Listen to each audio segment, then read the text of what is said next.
வானங்களையும் வானத்தில் உள்ளவைகளையும் பூமியையும் பூமியில் உள்ளவைகளையும் தம்முடைய வார்த்தையால் தமக்கென்று படைத்த சர்வ வல்லமையுள்ள தேவன் தம்முடைய சாயலாகவும் தம்முடைய ரூபத்தின்படியும் மனிதனையும் படைக்க ஆவல் கொண்டு தம்முடைய கைகளால் மண்ணை எடுத்து பிசைந்து மனிதனாக உருமாற்றி ஜீவ சுவாசத்தை அவனுக்குள் ஊதி முதல் மனிதனாகிய ஆதாமையும் அவனுடைய விலா எலும்பிலிருந்து முதல் மனுஷியாகிய ஏவாளையும் படைத்தார். இவ்விருவரும் அவருடைய சித்தத்தையும் நோக்கத்தையும் விருப்பத்தையும் நிறைவேற்றுவார்கள் என்று நம்பி அவர்களுக்கென்று அவர் முன்னமே உருவாக்கி ஆயத்தம் செய்து வைத்திருந்த ஒரு தோட்டத்தில் தங்க வைத்தார். ஆனால் அவர்களோ தேவன் தங்கள் மேல் வைத்திருந்த அனாதி திட்டத்தையும் சிநேகத்தையும் உணராமல் அவருடைய கட்டளைகளை மீறி புசிக்க வேண்டாம் என்று கர்த்தர் விலக்கி வைத்திருந்த கனியை புசித்து கீழ்ப்படியாமல் போனதால் பாவம் அவர்களை ஆண்டு கொண்டது. அவர்களை மாத்திரமல்ல, மொத்த மனுக்குலத்தையுமே பாவம் மரணத்துக்கு ஏதுவாக ஆண்டு கொண்டது. தங்கள் அறியாமையினால் தேவனோடு தங்களுக்கு இருந்த பரிசுத்த உறவை தாங்களே முறித்துக் கொண்டார்கள். தாம் ஆசையாய் சிருஷ்டித்து உறவாடி மகிழ்ந்து வந்த ஆதாமையும் ஏவாளையும் விட்டு பிரிய வேண்டிய கட்டாயம். பாவமறியாத பரிசுத்தரால் பாவிகளாய் போன தம் பிள்ளைகளுக்காக பரிதபிக்க முடிந்ததே அன்றி அவர்கள் அருகில் செல்ல இயலவில்லை. காரணம், பாவம் தேவனுக்கும் அவர்களுக்கும் நடுவாக பிரிவினையாக நின்றது. சாத்தான் அல்லது பிசாசு உலகத்தை ஆண்டு கொள்ள தலையெடுத்தான். உலகத்தை படைத்து பாதுகாத்து வந்த தேவனுக்கும் தேவன் படைத்ததை அழிக்க நினைத்த சாத்தானுக்கும் யுத்தம் ஆரம்பித்த தருணமும் இதுவே. தேவன் மனிதர்களை எத்தனையோ முறை தங்களுடைய பாவங்களிலிருந்து காப்பாற்ற நினைத்து தம்முடைய தூதுவர்களை, அதாவது தீர்க்கதரிசிகளை அனுப்பியும் அவர்களை பொய்யர்கள் என்று சொல்லி கொலை செய்தார்களே ஒழிய பிரயோஜனம் ஒன்றும் இல்லை. மனிதர்கள் துணிகரமாய் பாவங்கள் செய்வதும் பாவத்துக்கு பிராயச்சித்தமாக பாவ நிவாரண பலி என்று மிருக ஜீவன்களை பலியிடுவதும் அவர்களுடைய வழக்கமாயிற்று. விபச்சாரம், வேசித்தனம், அசுத்தம், காமவிகாரம், விக்கிரகாராதனை, பிள்ளி சூனியம், பகைகள், விரோதங்கள், வைராக்கியங்கள், கோபங்கள், சண்டைகள், பிரிவினைகள், மார்க்க பேதங்கள், பொறாமைகள், கொலைகள், வெறிகள், களியாட்டுகள் என பல்வேறு ரூபங்களில் பிசாசானவன் ஜனங்களை அடிமைப்படுத்த இவ்வடிமைத்தனத்திலிருந்து தங்களை விடுவித்துக் கொள்ளும் வகை அறியாமல் பாவத்தின் பாரத்தினால் சோர்ந்து போய் பிசாசின் பிடியில் சிக்கி தவித்த மக்களின் அவல நிலையை கண்ட தேவன் இனி இரத்தம் சிந்துதல் இல்லாமல் பாவ மன்னிப்பு இல்லை என்று எண்ணி தம் சொந்த குமாரனை பாவத்தை சுமந்து தீர்க்கும் பலியாக நியமித்து உலகத்திற்கு பாலகனாய் அனுப்பி சிநேகத்தின் உச்சத்தை தொட்டார். அவர்தான் இயேசு கிறிஸ்து. இதை சற்றும் எதிர்பார்க்காத சாத்தான் யுத்தத்தில் முன்னிலையை இழந்தான். இருந்தாலும் சற்றும் பின்னடையாமல் தொடர்ந்து யுத்த களத்தில் நின்று போரிட்டான். தெய்வக்குமாரன் இயேசு கிறிஸ்துவின் வருகை பிசாசுக்கு மிகவும் சவாலாக இருந்தது. கன்னியாகிய மரியாள் மூலமாக இஸ்ரவேல் தேசத்தில் யூதேயாவில் உள்ள பெத்லகேம் என்னும் சிறிய கிராமத்தில் பாலகனாக அவதரித்த தேவன் தம்முடைய 30வது வயது வரை தம் பெற்றோர்களுக்கு கீழ்ப்படிந்திருந்து தமது 30வது அகவையில் தெய்வ திட்டத்தை நிறைவேற்ற தம் ஊழியத்தை துவங்கினார். தமக்கு ஊழியத்தில் உதவியாக 12 நபர்களை தம்முடைய சீஷர்களாக தெரிந்து கொண்டு ஊழிய பயணத்தை ஆரம்பித்தார்.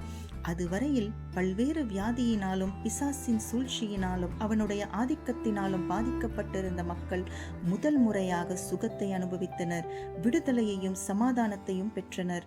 இயற்கை, பிசாசு, மரணம் என்று அனைத்தும் கீழ்ப்படியும் நிமிடங்களை நேரில் சந்தித்தனர். அடிமைத்தனத்தை மாத்திரமே பார்த்து கொண்டிருந்த மக்கள் முதல் முறையாக அதிசயங்களையும் அற்புதங்களையும் கண்டனர். சாபங்கள் என்று எண்ணிய அனைத்தும் அவர்கள் கண்களுக்கு முன்பாக ஆசீர்வாதங்களாவதை கண்டனர். பிறவி குருடர்கள், சப்பானிகள், முடவர்கள், செவிடர்கள், குஷ்டரோகிகள், சந்திரரோகிகள், மரித்தவர்கள் என எப்பேற்பட்ட வியாதியஸ்தரும் பாரபட்சமில்லாமல் சுகத்தையும் நம்பிக்கையையும் ஜீவனையும் நொடிப்பொழுதில் பெற்றுக்கொண்டது கண்கொள்ளா காட்சியாகவே இருந்தது. இயேசு கிறிஸ்துவின் வார்த்தைகள் அதிகாரமும் வல்லமையும் உடையனவாக பிசாசுகளை ஓட செய்தது. அன்பும் இரக்கமும் மனதுருக்கமும் நிறைந்த இயேசுவின் வார்த்தைகள் அவர்களது இருதய காயங்களுக்கும் ரணங்களுக்கும் மருந்தாக இருந்தது.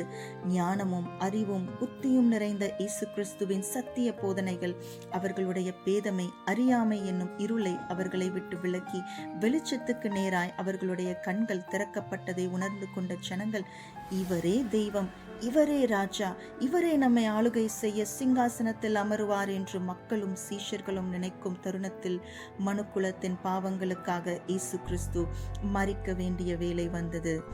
இவரே உலகத்தை ராஜரீகம் செய்வார் என்று எண்ணிக்கொண்டிருந்த மக்களுக்கும் சீஷர்களுக்கும் மாபெரும் ஏமாற்றமாகவும், இயேசு கிறிஸ்துவின் அசாத்தியங்களை சகிக்க இயலாமல் போர்க்களத்தில் தடுமாறிக் கொண்டிருந்த பிசாசுக்கு வெற்றி பயணத்தை எதிர்நோக்கும் திருப்பு முனையாகவும் இருந்தது. சிலுவைக்கு நேராய் தன்னை ஒப்பு கொடுத்தவர் உலகத்தையே படைத்த சர்வ வல்லவர் என்றாலும் அவர் இவ்வுலகில் வாழ்ந்தபோது 100% மனிதனாகவே வாழ்ந்தார். ஒரு சராசரி மனிதனுக்குரிய அத்தனை பாடுகளும் உபத்திரவங்களும் சோதனைகளும் தெய்வகுமாரனாகிய இயேசுவுக்கும் பிதாவானவர் நியமித்திருந்தார். ஆனாலும் சற்றாகிலும் உலகத்தால் கரைபடாமல் பரிசுத்தமாய் தன்னை காத்துக்கொண்டு தமக்கு முன்பாக வைக்கப்பட்டிருந்த எல்லா பாடுகளிலும் சோதனைகளிலும் ஜெயத்தை சுதந்திரித்து பரிசுத்தர் என்று முத்திரை பதித்தார். கரையற்ற அப்பழுக்கற்ற வாழ்க்கை வாழ்ந்த இயேசு கிறிஸ்துவின் மேல் மொத்த உலகத்தின் பாவங்களும் சுமத்தப்பட்டது. பாவமறியாத அவர் நமக்காக பாவமானார். அக்கிரமக்காரர் என்று எண்ணப்பட்டார். அவருக்கு முன்பாக பாவிகளால் நியமிக்கப்பட்ட விபரீதங்களை சகிக்க பலத்த சத்தத்தோடும் கண்ணீரோடும் தம்முடைய பிதாவை நோக்கி வேண்டுதல் செய்து தெய்வதூதர்களால் பலப்படுத்தப்பட்டு சற்றாகிலும் தடுமாற்றம் இல்லாமல் சிலுவையையும் மரணத்தையும் இயேசு கிறிஸ்து தைரியமாய் எதிர்கொண்டார். ஒரு புறம் குழப்பத்தில் இருந்த ஜனங்கள், மறுபுறம் கொண்டாட்டத்தில் இருந்த சாத்தான் என யுத்த களத்தில் பிசாசானவன் முன்னேறி கொண்டே இருந்தான். இயேசு கிறிஸ்துவும் சிலுவையில் அறையப்படும்படிக்கு ஒப்பு கொடுக்கப்பட்டார். தவறொன்றும் செய்யாமல் அன்பையும் நம்பிக்கையையும் இரக்கத்தையும் மாத்திரமே காண்பிக்க தெரிந்த அவருக்கு கிடைத்ததோ பரியாசமும் அவமானமும் அடிகளுமே. பூரண அழகுள்ளவர் தம் மேனியை இழந்து விரும்பத்தக்க ரூபம் இல்லாதவராய் முட்கிரீடம் சூட்டப்பட்டு காயங்களில் கண்ணீரும் இரத்தமும் வடிய சிலுவையில் தொங்கினார். நம்முடைய பாடுகளை தெய்வம் ஏற்றுக்கொண்டு நம்முடைய துக்கங்களை அவர் சுமந்தார். நம்முடைய மீறுதல்களின் நிமித்தம் தெய்வம் காயப்பட்டு நம்முடைய அக்கிரமங்களின் நிமித்தம் அவர் நொறுக்கப்பட்டார். நமக்கு சமாதானத்தை உண்டு பண்ணும் ஆக்கினை அவர் மேல் வந்தது. அவர் அந்த கேடடைந்தார். ஆனாலும் போர்க்களத்தில் பின்னடையாமல் துணிந்து நின்ற இயேசு கிறிஸ்துவின் வாயிலிருந்து வந்த கிருபை பொருந்தின வார்த்தைகள் சாத்தானை கலங்க வைத்தது. இவைகள் கனவா நிஜமா என்று ஜனங்கள் யோசிக்கும் நொடி பொழுதில் மடமடவென ஒவ்வொன்றாய் அரங்கேறியது. கேள்விகளும் குழப்பங்களும் நிறைந்திருந்த ஜனங்கள் வாய் திறக்க முடியாத மௌனிகளாய் கைகளிலும் கால்களிலும் ஆணிகளால் அடிக்கப்பட்டு சிலுவையில் இரத்தம் சொட்ட சொட்ட தொங்கிக் கொண்டிருந்த தேவகுமாரனாகிய இயேசு கிறிஸ்துவை வேடிக்கை பார்த்தனர். அந்நேரத்தில், பிதாவே, இவர்களை மன்னியும், தாங்கள் செய்கிறது இன்னதென்று அறியாமல் இருக்கிறார்கள் என்று பெருந்தொனியாய் ஒலித்த சத்தத்தினால் இருதயங்கள் நடுநடுங்கின. அவரிடத்தில் பெற்றுக்கொண்ட நன்மைக்கு கைமாறாய் பதிலொன்றும் செய்வதறியாது கண்களில் கண்ணீருடன் மக்கள் நின்று கொண்டிருக்க அடுத்தடுத்து கிருபையின் வார்த்தைகள் இயேசுவின் வாயிலிருந்து தொனித்துக் கொண்டே இருந்தது. நடப்பதொன்றையும் விளங்கிக் கொள்ள இயலாமல் சிலுவையை மாத்திரமே பார்த்து கொண்டிருந்த ஜனங்கள் ஒரு பக்கம் என்றால், சாத்தானுக்கும் புரியாத புதிராகவே இருந்தது. ஆனாலும் வெற்றி பெறுவோம் என்ற நம்பிக்கையோடு அவனும் சிலுவையை எதிர்நோக்கி இருக்க, பிதாவே, என் ஆவியை உம்முடைய கரங்களில் ஒப்புவிக்கிறேன் என்ற சத்தம் அவனுக்கு வெற்றி கீதமாக இருந்தது. தெய்வகுமாரன் கண்களை மூடிய அத்தருணம் பூமி அதிர்ந்தது. அந்தகாரம் மூடிற்று. இயேசு கிறிஸ்துவின் சகாப்தமும் முடிந்தது. கதறி அழுத ஜனங்களின் கண்ணீர் ஒவ்வொன்றும் சாத்தானுக்கு பனித்துளிகளாயிருந்தது. ஆட்டம் பாட்டம் கொண்டாட்டம் என போர் முனையில் தனக்கென்று ஒரு ஜெயஸ்தம்பத்தையும் நாட்டினான். மொத்த உலகமும் அவன் கையில், பார்க்கும் திசை எங்கும் அவன் ராஜ்யம், செல்லும் இடமெல்லாம் அவன் நாமம் என ஜெயதொனி எங்கும் கேட்க உலாவிக் கொண்டிருந்த சாத்தானின் பிரச்சனைகள் ஒவ்வொன்றும் ஜனங்களை திகிலடைய செய்தது. மீண்டும் அடிமைத்தனம், மீண்டும் இருள், மீண்டும் சாபம், மீண்டும் வியாதியோ என பல்வேறு கேள்விகள் ஜனங்களின் மனதை ஆட்கொண்டது. அச்சத்தின் உச்சத்தில் மக்கள், பெருமையின் உச்சத்தில் சாத்தான். இயேசு கிறிஸ்து மரித்து முதலாம் நாள் முடிந்தது. இரண்டாம் நாளும் முடிந்தது. ஆனால் 3ஆம் நாளில் அவனுக்கு பேரதிர்ச்சி காத்திருந்தது. சற்றும் எதிர்பாராத நேரத்தில் இயேசு சொன்ன பிரகாரமே உயிர்த்தெழுந்தார் என்ற செய்தி அவனை திகிலடைய செய்தது.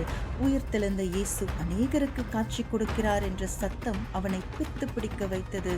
அதுவரைக்கும் ஒரு மனுஷனும் ஜெயித்திராத மரணத்தை இயேசு கிறிஸ்து 3ஆம் நாளில் ஜெயித்து வரலாற்று சாதனை படைத்து பிசாசின் தலையை நசுக்கி முத்திரை பதித்தார். மரணத்தை ஜெயித்த இயேசு 40 நாட்கள் தம்முடைய சீஷர்கள் செய்ய வேண்டியவைகளை அவர்களுக்கு கற்றுக் கொடுத்து உபதேசித்து அவர்களை திடப்படுத்திய பின் மேகங்களுடன் கண்கள் காண பரமேறி போனார். சுயாதீனமாய் சுற்றி கொண்டிருந்த பிசாசானவன் முற்றிலும் தோற்றவனாய் இயேசு கிறிஸ்து மேகங்களுடன் பரமேறி போனதை வேடிக்கை பார்க்க முடிந்ததே அன்றி அவனால் ஒன்றும் செய்யக்கூடாதிருந்தது. போர் முனையில் அவன் நாட்டின ஜெயஸ்தம்பம் பிடுங்கப்பட்டு பரலோகத்தில் தேவதூதர்களால் இயேசு கிறிஸ்துவின் சார்பில் நாட்டப்பட்டது. மொத்த மனுக்குலத்தின் பாவமும் பாவம் அறியாத மாசற்ற பரிசுத்தராகிய இயேசு கிறிஸ்துவின் இரத்தத்தால் முற்றிலும் நிவர்த்தி செய்யப்பட்டது. அதுவரையில் பாவிகளாய் பிசாசின் ஆளுகையில் வாழ்ந்து கொண்டிருந்த தம் பிள்ளைகளை மறுபடியும் தம்மோடு சேர்த்து கொண்டார். இயேசு கிறிஸ்துவின் இரத்தம் சகல பாவங்களையும் நீக்கி பாவிகளாய், துரோகிகளாய், சத்துருக்களாய், பலவீனர்களாய் வாழ்ந்த ஜனங்களை சுத்திகரித்து பரிசுத்தவான்களாய், நீதிமான்களாய், மகிமையானவர்களாய் மாற்றிற்று. தலை நசுக்கப்பட்டு நிமிரக்கூடாத கூனியாய் தள்ளப்பட்டு போனான் சாத்தான். சிலுவையையும் மரணத்தையும் ஜெயித்து புது ஆரம்பத்தையும் புது நம்பிக்கையையும் மக்களுக்குள் விதைத்து ஜனங்களின் மனதிலும் வரலாற்றிலும் நீங்கா இடத்தை பிடித்தார் இயேசு கிறிஸ்து. ஆதாமும் ஏவாளும் தங்களுடைய கீழ்ப்படியாமை என்ற பாவத்தினால் இழந்து போன தேவனுடைய உறவு இயேசு கிறிஸ்துவின் மூலமாய் சிலுவையில் மீண்டும் உயிர் பெற்றது. பாவத்தினால் தேவனிடத்திலிருந்து பிரிக்கப்பட்டிருந்த நாம் இயேசு கிறிஸ்துவின் இரத்தம் மூலமாக மறுபடியும் தேவனோடு ஒப்புரவாக்கப்பட்டிருக்கிறோம். நம்முடைய பாவங்களை இயேசு கிறிஸ்து சுமந்து தீர்த்ததின் முகாந்திரம் இனி நீங்களும் நானும் பாவ நிவாரண பலிகளை செலுத்த வேண்டிய அவசியமில்லை. கர்த்தராகிய இயேசு கிறிஸ்துவை இருதயத்தில் விசுவாசித்து நாவினால் இயேசுவே ஆண்டவர், இயேசுவே தெய்வம் என்று அறிக்கை செய்தால் போதும். எப்பேற்பட்ட நம்மையும் தம் பிள்ளைகளாய் ஏற்றுக்கொண்டு மன்னித்து சுத்திகரித்து வழி நடத்துவார். மரித்து 3ஆம் நாளில் உயிர்த்தெழுந்த இயேசு இன்றும் ஜீவிக்கிறார். நாமும் யுக யுகமாய் அவரோடு ஜீவிக்க வேண்டும் என்பதற்காக பரலோகத்தில் ஒரு இடத்தை நமக்காக ஆயத்தம் செய்கிறார். அவ்வேளை முடியும் போது அன்று எவ்வாறு மேகங்களுடன் பரமேறி போனாரோ அவ்வாறே ஒரு நாளில் தம்முடைய பிள்ளைகளை சேர்த்து கொள்ள உலகத்தை நியாயம் தீர்க்கும் நியாயாதிபதியாய் மீண்டும் பரமிறங்கி வருவார். அந்நாளில் இயேசுவானவர் எப்படி மரணத்தை ஜெயித்தாரோ அவ்வாறு கிறிஸ்துவுக்குள் மரித்த யாவரும் உயிரோடு எழுந்து அவரோடு சேர்ந்து கொள்வார்கள். மனுஷன் செய்த ஒவ்வொரு கிரியைக்கும் தக்க பலனையும் தம்மோடு கொண்டு வந்து நீதியாய் நியாயம் தீர்த்து நன்மை செய்த பரிசுத்தவான்களை தம்மோடு பரலோகத்தில் சேர்த்து கொண்டு பாவிகளையோ பிசாசுக்காகவும் அவன் தூதர்களுக்காகவும் ஆயத்தம் செய்யப்பட்டிருக்கின்ற அக்கினியும் கந்தகமும் எரிகிற கடலிலே எரிகிற நரகத்தில் தூக்கி போடுவார். ஆகையால் பாவத்தில் வாழும் நீங்கள் மனம் திரும்புங்கள், இனி காலம் செல்லாது. இயேசு கிறிஸ்து வரும்போது கைவிடப்படுவீர்கள். இயேசு கிறிஸ்துவை நம்புங்கள், சித்தி பெறுவீர்கள். அன்றியும் ஒரே மனுஷனாகிய ஆதாமின் கீழ்ப்படியாமையினாலே அநேகர் பாவிகளாக்கப்பட்டது போல கர்த்தராகிய இயேசு கிறிஸ்து ஒருவருடைய கீழ்ப்படிதலினாலே அநேகர் நீதிமான்களாக்கப்பட்டார்கள். பாவம் மரணத்துக்கு ஏதுவாக ஆண்டு கொண்டது போல கிருபையானது கர்த்தராகிய இயேசு கிறிஸ்துவின் மூலமாக நித்திய ஜீவனுக்கு ஏதுவாக ஆண்டு கொண்டது. இயேசு ஒருவரே ஆண்டவர், இயேசு ஒருவரே தெய்வம். அவர் ஒருவரால் மாத்திரமே ரட்சிப்பு உண்டு. அவர் ஒருவரால் மாத்திரமே விடுதலை உண்டு. அவர் ஒருவரால் மாத்திரமே சுகம் உண்டு. இயேசு கிறிஸ்துவை ஏற்றுக்கொள்ளுங்கள். மரணத்தை ஜெயித்து அவரோடு நித்தியத்தில் மகிழுங்கள். ஆம், இவ்வாழ்க்கை மரணத்தோடு முடிவதல்ல. நாம் சந்திக்க போகும் மரணம்தான் நித்தியத்திற்கான ஆரம்பமே.